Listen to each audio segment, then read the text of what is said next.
Fraud को detect करने के लिए बैंक्स ने क्या करना है, स्पेशल कमेटी बनानी है। स्पेशल कमेटी का नाम रखा गया है special committee of the board for monitoring and follow up cases of fraud, जिसको हम शॉर्ट में बोलते हैं SCBF, special committee of board for monitoring and follow up cases of frauds. ठीक है, ये जो कमेटी है वो कौन से फ्रॉड्स को डील करेगी जिनकी अमाउंट 10 मिलियन या उनसे ज्यादा होगी। 10 मिलियन मतलब होता है 1 करोड़, मतलब 1 करोड़ से ज्यादा के जो फ्रॉड के केसेस होंगे वो क्या डील करेगी, SCBF डील करेगी। उसके लिए हमें कुछ चीजें बताएगी कि जो SCBF अपॉइंट होगी, सबसे पहले उनकी कंपोजिशन क्या होनी चाहिए, मतलब उनके मेंबर्स कौन कौन होने चाहिए। सबसे पहले तो उसके अंदर 5 डायरेक्टर्स होने चाहिए। 5 डायरेक्टर्स में भी कौन कौन, MD and CEO in case of public sector bank and MD in case of private sector bank. It's associates, यहाँ BI का मतलब है banking institution, other banking institution. It's associates and private sector bank, 2 members from ACB and 2 members from the boards excluding RBI nominee. ठीक है, basically MD and CEO अगर आपका public sector bank है, अगर आपका कोई और बैंकिंग इंस्टीट्यूशन है तो उसका MD। उसके बाद अगर आपके एसोसिएट्स हैं तो 2 members फ्रॉम ACBs लेने हैं एंड 2 members आपने क्या लेने हैं, अदर फ्रॉम द बोर्ड लेने हैं, जिसके अंदर आपने RBI नॉमिनी को इंक्लूड नहीं करना है। सो बेसिकली आप अगर इसको ऐसे लिखना चाहो तो एक हो गया MD, ठीक है, 2 members हो गए ऑफ द ACB, ठीक है, उसके बाद 2 members हो गए आपके बोर्ड के। इन 5 के अंदर आपको RBI नॉमिनी को इंक्लूड नहीं करना है। ठीक है, उसके बाद पीरियोडिसिटी ऑफ द मीटिंग, जो आपने ये कमेटी बनाई है वो कितने टाइम के बीच में अपनी क्या करेगी, मीटिंग करेगी। तो आप क्या कर सकते हो, जितने आपके केसेस है उसके अकॉर्डिंग अपनी मीटिंग्स का टाइम डिसाइड कर सकते हो। ठीक है, उसके बाद they should meet and review as and when a fraud involving an amount of 10 million above comes to light. Basically आपने जो आपने मीटिंग करनी है वो अपने बेसिस पर डिसाइड कर सकते हो कि हमारे पास कितने केसेस हैं, कितनी मीटिंग्स की जरूरत है। बट जब आपके पास 10 मिलियन से ज्यादा वाला केस रिपोर्ट हो जाता है तो तब तो आपको क्या करनी है, मीटिंग करनी ही करनी, क्योंकि आपको बनाया ही उसलिए गया है। उसके बाद जो ये मेजर फंक्शंस परफॉर्म करेंगे, मेजर फंक्शंस क्या क्या होंगे कि वो क्या कर सकें, जो केसेस है जिनके अंदर 10 मिलियन से ज्यादा की अमाउंट इन्वॉल्व है उनको रिव्यू कर सकें। एंड जो रिव्यू करेंगे उसके अंदर वो क्या क्या चीजें को देखेंगे, सबसे पहले तो identify the systemic lacunae and put in place measures to plug the same, कि सिस्टम की फेलियर्स क्या थी जिसके करके फ्रॉड हुआ एंड क्या मेजर्स लिए जाएंगे उसको फिक्स करने के लिए। उसके बाद इन केस डिटेक्शन या रिपोर्टिंग के अंदर डिलेज हुए हैं तो उनके बेसिकली रीजन क्या थे। उसके बाद CBI पुलिस इन्वेस्टिगेशन एंड उनकी रिकवरी पोजीशन की प्रोग्रेस क्या है। उसके बाद स्टाफ अकाउंटेबिलिटी की एग्जामिनेशन एंड रेमेडियल एक्शन की इफेक्टिविटी, मतलब कितना वो इफेक्टिव था। सो आपने क्या करना है, ऐसे केसेस जिनके अंदर अमाउंट है 10 मिलियन से ज्यादा इन्वॉल्व है उसके लिए आपको क्या बनानी है, SCBF special committee of the board for monitoring and follow up frauds बनानी है। उसके अंदर आपने एटलीस्ट 5 डायरेक्टर्स लेने हैं, जिसके अंदर एक MD एंड CEO होगा, 2 members होंगे from the ACB and 2 members होंगे फ्रॉम द बोर्ड, जिसके अंदर RBI नॉमिनी आपको इंक्लूड नहीं करना है। जो ये बोर्ड है, जो ये कमेटी है वो अपने हिसाब से मीटिंग का टाइम डिसाइड कर सकती है। बट जब आपके पास 10 मिलियन से ज्यादा के केस आता है तो उस केस के अंदर आपको क्या करनी है, मैंडेटरी बेसिस के ऊपर मीटिंग करनी ही करनी है। उसके बाद जो ये कमेटी बनाई जाएगी वो मेजरली क्या क्या फंक्शंस को परफॉर्म करने वाली है।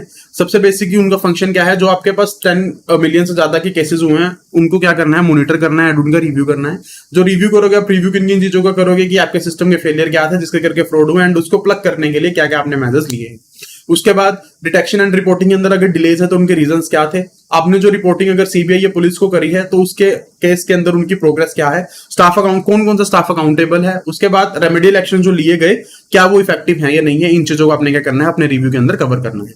नेक्स्ट हमारे पास गाइडलाइंस आती हैं which are regarding to the reporting of the fraud to the police, की फ्रॉड जो इन केस फ्रॉड हुए वो पुलिस को किस तरीके से रिपोर्ट करे जाएंगे। सो बैंक्स के लिए जो गाइडलाइंस उनको फॉलो करना बहुत जरूरी है। ठीक है, जो गाइडलाइंस है वो हर तरीके की फ्रॉड्स के लिए बताई गई हैं, चाहे वो इलीगल ग्रेटिफिकेशन हो, नेग्लिजेंस हो, कैश शॉर्टेज हो, चीटिंग हो, फ्रॉडरी एक्सेट्रा, उसके लिए आपको क्या करा गया है, गाइडलाइंस प्रोवाइड करी गई है। इसके अंदर जो हमें बैंक्स को ये कहा गया है कि जो आप जो रिपोर्ट कर रहे हो, रिपोर्टिंग का पर्पस सिर्फ ये नहीं होना चाहिए कि आप क्या कर सको, अपने अमाउंट को रिकवर कर सको, बट आपने ये भी चीज देखनी है कि जो ये रिपोर्टिंग है वो पब्लिक इंटरेस्ट में हो एंड जो भी पर्सन गिल्टी है उनको क्या करा जा सके, पनिशमेंट मिले। The guilty person should not go unpunished. तो उनकी जो बेसिक मोटिवेशन है वो पब्लिक इंटरेस्ट, गिल्टी पर्सन को सजा दिलवाना एंड अपना अमाउंट रिकवर करना होना चाहिए, सिर्फ अमाउंट रिकवर करना नहीं होना चाहिए। उसके लिए आपको क्या करा गया, कुछ जनरल रूल्स प्रोवाइड करेंगे कि किस तरीके से क्या करी जाएगी, पुलिस को रिपोर्टिंग करी जाएगी। तो सबसे पहले जो गाइडलाइंस है which are regarding to the private sector and foreign banks, कि अगर private sector and foreign banks के अंदर फ्रॉड होता है तो वो किस तरीके से रिपोर्ट होगा। सो उसको हमने बेसिकली 3 कैटेगरीज के अंदर बांटा, 10,000 से ऊपर वाले, ठीक है, 1 लाख से ऊपर वाले एंड 10 लाख से ऊपर वाले, सॉरी 1 करोड़ से ऊपर वाले, 10,000 से ऊपर वाले, 1 लाख से ऊपर वाले और 1 करोड़ से ऊपर वाले। सो अगर आपका फ्रॉड है 10,000 तक का एंड वो आपके स्टाफ ने कमिट करा है तो आपको क्या करना है, उसकी सिर्फ स्टेट पुलिस को उसकी रिपोर्टिंग कर देनी है। उसके बाद अगर आपका 1 लाख से ज्यादा के फ्रॉड है एंड वो किसी आउटसाइडर ने करे हैं या चाहे आपके स्टाफ ने करे हैं, तो भी आपको क्या करना है, सिर्फ पुलिस को रिपोर्टिंग करनी है। उसके बाद अगर आपके केसेस हैं जो 1 करोड़ या उससे ज्यादा के हैं एंड 1 करोड़ से ज्यादा के हैं, तो उसकी रिपोर्टिंग आपको किसको करनी है, आपको स्टेट पुलिस को, SFIO को, ministry of cooperate affairs of government of India को आपको रिपोर्टिंग करनी है। एंड इस चीज की आपको क्या करनी है, SFIO को FMR1 फॉर्मेट के अंदर रिपोर्टिंग जो आपको करनी है। ठीक है, बेसिकली आप इसको क्या करो, 3 कैटेगरीज के अंदर हमने बांटा, 10,000 से ऊपर वाले केसेस, 1 मिलियन से ऊपर वाले, 0.1 मिलियन से ऊपर वाले केसेस एंड 10 मिलियन से ऊपर वाले केसेस। मतलब 10,000 से ऊपर वाले केस, 1 लाख से ऊपर वाले केस एंड 1 करोड़ से ऊपर वाले केस। 10,000 से ऊपर वाले जितने भी फ्रॉड होंगे, अगर स्टाफ ने करे तो पुलिस को रिपोर्टिंग करनी है। 1 लाख से ऊपर वाले केसेस हैं, चाहे बाहर वाले बंदे ने करे हो, चाहे आपने किसी बैंक के स्टाफ ने करे हो, आपने क्या करना है, उसकी रिपोर्टिंग स्टेट पुलिस को करनी है। बट जो केसेस अगर वो 1 करोड़ से ज्यादा है तो पुलिस को रिपोर्टिंग करनी ही करनी है, बट आपको उसको SFIO of ministry of cooperate affairs of government India को भी रिपोर्टिंग करनी है। ठीक है, सिंपल। सो बेसिकली अगर प्राइवेट सेक्टर के अंदर फ्रॉड होता है, आप इसको इस शॉर्ट में याद कर सकते हो, प्राइवेट सेक्टर बैंक के अंदर अगर फ्रॉड होता है एंड वो 10,000 से ज्यादा, जितना भी ज्यादा हो, स्टेट पुलिस को उसकी रिपोर्टिंग होगी ही होगी। बट अगर वो फ्रॉड 1 करोड़ से ज्यादा को हो जाता है तो आपको उसकी रिपोर्टिंग SFIO को भी करनी है। उसके बाद प्रोविजन आती है regarding the public sector banks. Public sector banks में को हमने 2 कैटेगरीज के अंदर बांटा, below 30 million and above 30 million. Below 30 million में बेसिकली ऐसे पहले तो फ्रॉड जिनके अंदर जो फ्रॉड की अमाउंट है वो इन्वॉल्व है 10,000 से लेके 1 लाख तक के बीच में। तो 10,000 से लेके 1 लाख तक के जो फ्रॉड होंगे वो क्या करना है, स्टेट पुलिस को आपने रिपोर्ट करना है। मतलब लोकल पुलिस स्टेशन के अंदर जो भी बैंक ब्रांच होगी वो क्या करेगी, उस चीज की रिपोर्टिंग कर देगी। उसके बाद ऐसे केसेस जिनके अंदर अमाउंट इन्वॉल्व है 1 लाख से ज्यादा की, 1 लाख से ज्यादा की अगर अमाउंट इन्वॉल्व है तो आपको state CID economic offences wing of the state concern को आपको क्या करनी है, रिपोर्टिंग करनी है। रिपोर्ट इसकी करेगा कौन, regional head of the branch. ठीक है, उसके बाद ऐसे केसेस जिनके अंदर 30 जो इन्वॉल्व, जिसके अंदर जो फ्रॉड है वो 30 मिलियन है उससे ज्यादा के हैं, बट 30 मिलियन टू 250 मिलियन तक के हैं, मतलब 3 करोड़ से लेके 25 करोड़ तक के फ्रॉड है, उसकी रिपोर्टिंग क्या करनी है, आपको CBI को करनी है। इसके अंदर करेगा कौन, CBI की कौन सी विंग को करनी है, to the anti corruption branch of the CBI, जिसके अंदर अगर स्टाफ इन्वॉल्व है एंड अगर बाहर वाले इन्वॉल्व है तो economic offences wing of CBI आपने क्या करना है, रिपोर्ट करनी है। उसके बाद ऐसे केसेस जिनके अंदर अमाउंट इन्वॉल्व है 250 मिलियन से लेके 500 मिलियन तक की, उसके अंदर आपको जो रिपोर्टिंग है वो भी CBI को करनी है, बट जो ये रिपोर्टिंग होगी वो किसको होगी, banking security and fraud cell of the CBI को होगी।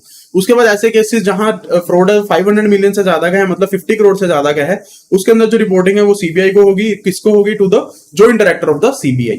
ठीक है, बेसिकली इस रिपोर्ट को आप रिपोर्टिंग टू द पुलिस को अगर एक समराइज करना चाहो, प्राइवेट सेक्टर बैंक में अगर 10,000 से ऊपर ज्यादा के जितने भी फ्रॉड होंगे स्टेट पुलिस को रिपोर्ट होंगे ही होंगे। उसके बाद अगर 10 मिलियन से ज्यादा कोई फ्रॉड होता है तो वो SFIO को स्पेशली आपने क्या करना है, उसकी रिपोर्टिंग करनी है। उसके बाद पब्लिक सेक्टर बैंक में ऐसे केसेस जिनके अंदर जो अमाउंट इन्वॉल्व है 10,000 से लेकर 1 मिलियन तक इन्वॉल्व है, तो बैंक ब्रांच क्या करेगी, लोकल पुलिस स्टेशन के अंदर उसकी रिपोर्ट देगी।